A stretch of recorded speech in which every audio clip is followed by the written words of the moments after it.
A new development tonight in the story of a devastating fire that killed 2 young boys in Chula Vista. Good evening and thanks so much for joining us. I'm Marcella Lee. I'm Carlo Cicchetto. The father of the boys is now suing his former landlord, saying that they're responsible. News 8's KERISTEN Holmes is on the story for us tonight. She joins us live to tell us why the father blames the property owners for his son's deaths. Kirsten? Hey, Marcella and Carlo. Okay, so I'm here at the home where those 2 little boys lost their lives. And if you take a look behind me, you can still see easily the damage from that fire. Now, the attorney we talked to today says they just want to make sure that no one else has to experience a loss like this. When his smoke detector went off upstairs, he got up, he ran downstairs, tried to save the boys, went in there, finally got in, he had to go around the house, he couldn't get into through the main room, and he got in there and he got burned himself trying to save them. He couldn't get to them.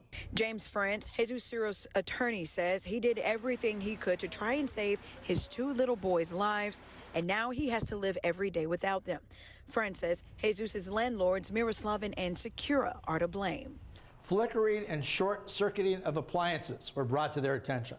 The microwave and TV couldn't be on at the same time. One would go out. Switches were not working properly.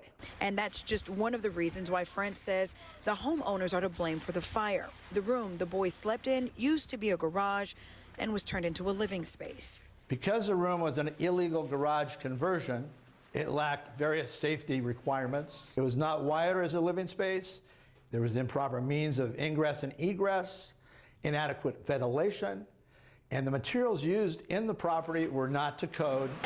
The Chula Vista Fire Department has not determined the official cause of fire, but France says they're moving forward with Ciro versus Secura because their independent fire and electrical experts say that the Securas are to blame. The entire room was not to code.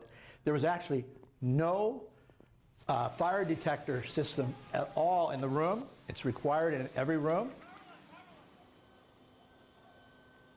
Okay, so we reached out to the property owners here, and unfortunately their attorneys told them not to comment on this case.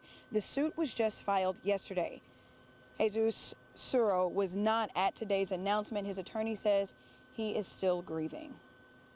Such a tragic scene we all remember, Kirsten. What's the next step in this case?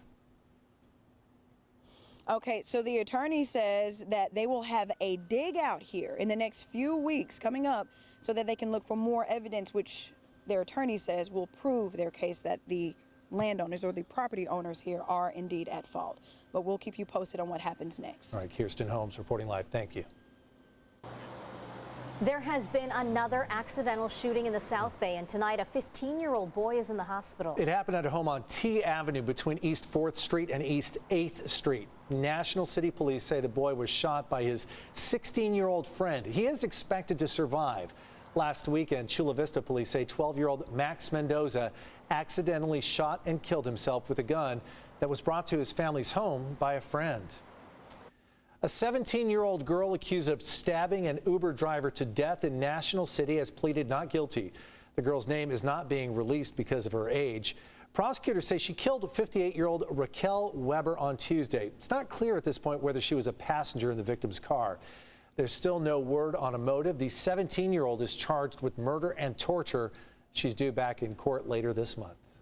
KAABOO, where are you? Some are asking if the popular music festival is ever coming back to San Diego. Yeah, the multi-day concert event was canceled last year because of the pandemic. And as David GOTFREDSON reports, ticket holders wonder if the plug got pulled on them as well. For 5 years, the KAABOO Music Festival entertained fans at the Del Mar Fairgrounds with top acts like REO Speedwagon, Dave Matthews Band, Duran Duran, and Sheryl Crow. In 2020, the venue was moved to Petco Park before being abruptly canceled because of the pandemic. It was going to be our first year going because it was downtown now. Hillcrest bartender Matthew Keogh purchased a pair of early bird tickets for the 3-day show for about $500. When the event was canceled, they were given the option of a full refund, or they could keep the tickets and get 2 additional free tickets for 2021. So we would actually be able to bring 2 more friends with us for free. They waited and waited for the 2021 show to be announced while still holding on to their tickets from last year. Okay, well now what is the situation? The September 2021 show still has not been announced. They posted something on Instagram and Facebook saying, something's coming and get ready, and they turned off their comments so nobody could comment, and nothing's been announced, nothing is happening. The Facebook post from 2 months ago said the highly anticipated return of KAABOO was coming soon. News 8 reached out to Virgin Fest, which acquired KAABOO in 2019, and its director, Jason Feltz, seen here on the right. But we got no response to our multiple messages. Just let us know. Don't leave us hanging. I hope they do the right thing. I hope they announce something soon, because they left everybody in the dark. They ghosted the entire community. Now, people who requested refunds last year when the concert was canceled, those people got their money back. But now, almost a year later, no one is responding to the people who held on to their tickets and were promised free tickets in anticipation of KAABOO 2021. Marcella?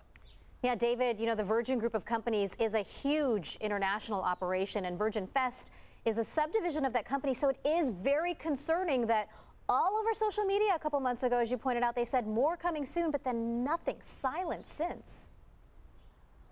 Yeah, it's really unusual that such a big company, Virgin Group, is not responding to news media questions about KAABOO San Diego. Now, we did hear back from Petco Park, and they too have not heard anything from Virgin Group. The company is called Virgin Fest. They haven't heard anything as well about scheduling a new show. So we'll just let you know if we hear back. I know a lot of people were holding on to those tickets, just hoping that concerts would come back. And so there are a lot of people that want their money and some answers. We know you'll be following this story. Thanks, David. Okay, a flex alert is in effect right now. It lasts until 9 o'clock tonight. The manager of California's power grid is asking everyone here in California to conserve energy as that heat puts extra strain on resources and the grid. That means not using major appliances like your dishwasher, washer and dryer, setting your AC thermostat at 78 degrees or higher, and turning off any lights that you're really not using.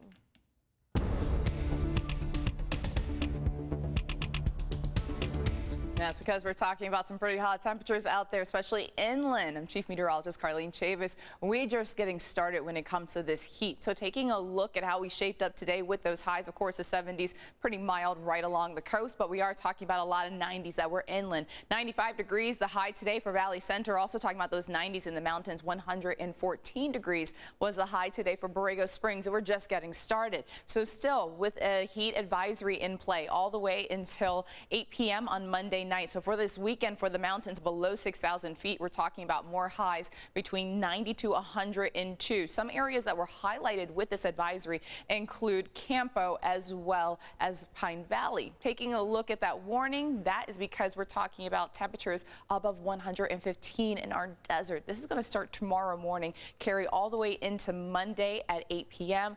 And not a lot of relief at nighttime either. Overnight lows are going to be warmer than usual. Lots of 80s.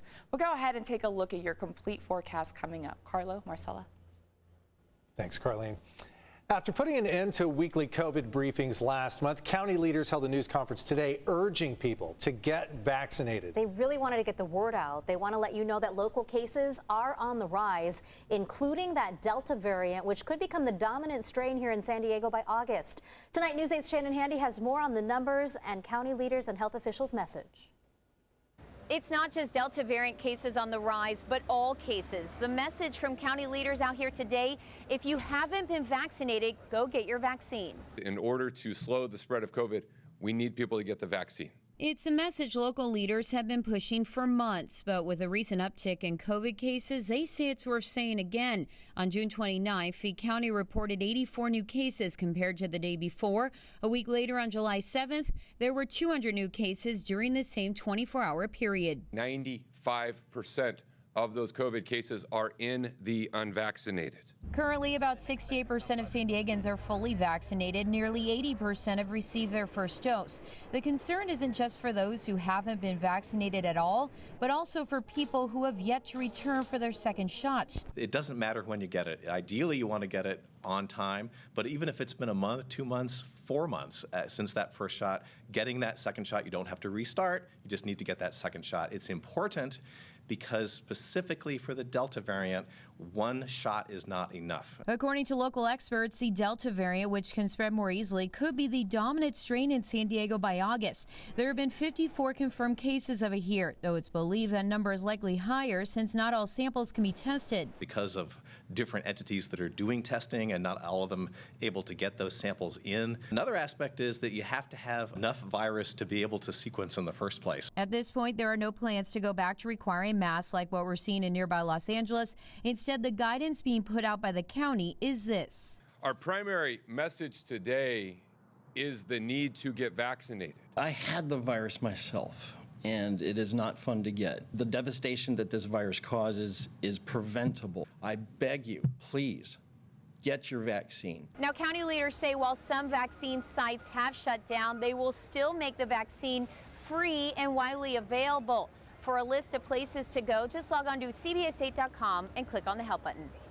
All right, Shannon, thank you. Meantime, up in LA County, they're reporting 1,107 new COVID-19 cases, and that is double the number from just a week ago and the highest daily figure since March of this year. LA County is also reporting 5 more COVID-related deaths.